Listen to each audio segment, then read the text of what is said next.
City. There's no indication of where this is or in what continent, and it says Toronto. What is Toronto? What is this author assuming?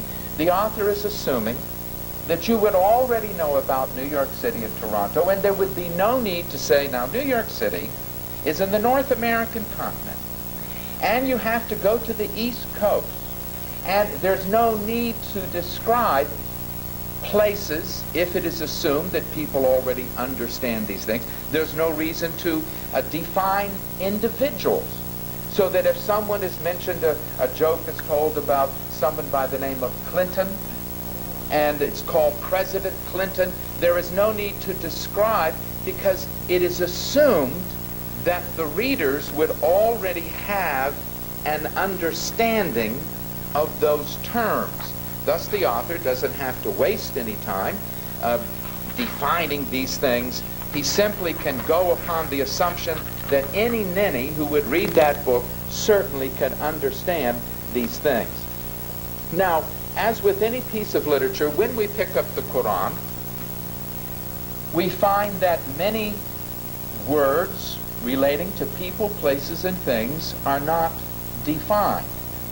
They're not carefully laid out. It is assumed that whoever would read or listen to the Quran being recited, either way, would already be acquainted with these things.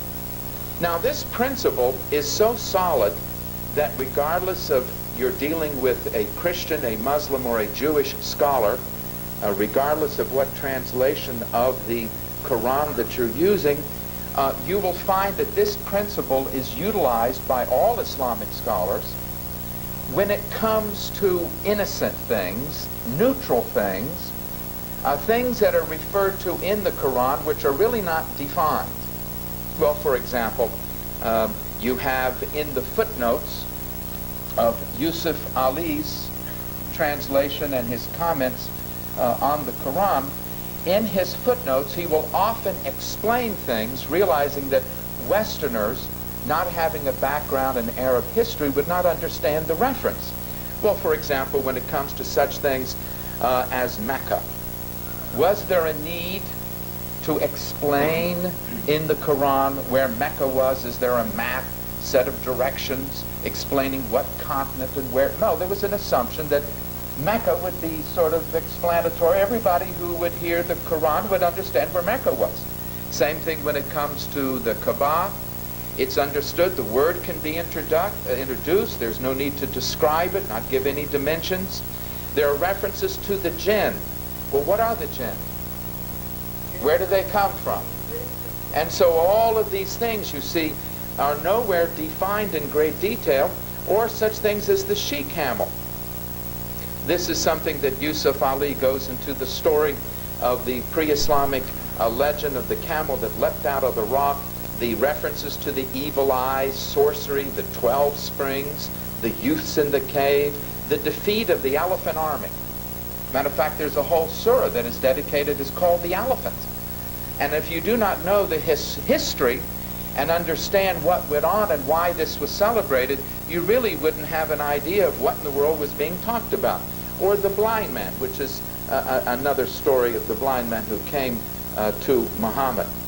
Now, these footnotes, found not only in Yusuf Ali, but in many of the Islamic or Muslim authors who do work in terms of explaining the Quran and in Islam, they have no problem explaining, well, you see, this story of the youth in the caves, this was an ancient Christian legend, which of course pre-existed Muhammad and the Quran, and it's found in this or that work, or this story was a Jewish legend.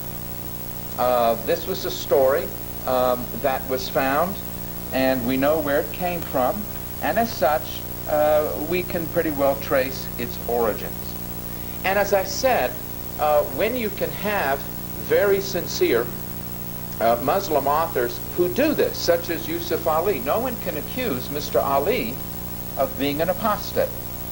No one can accuse him of pretending that these references in the Quran do not refer to pre-Islamic people, events, places, and things. Indeed, they're there in the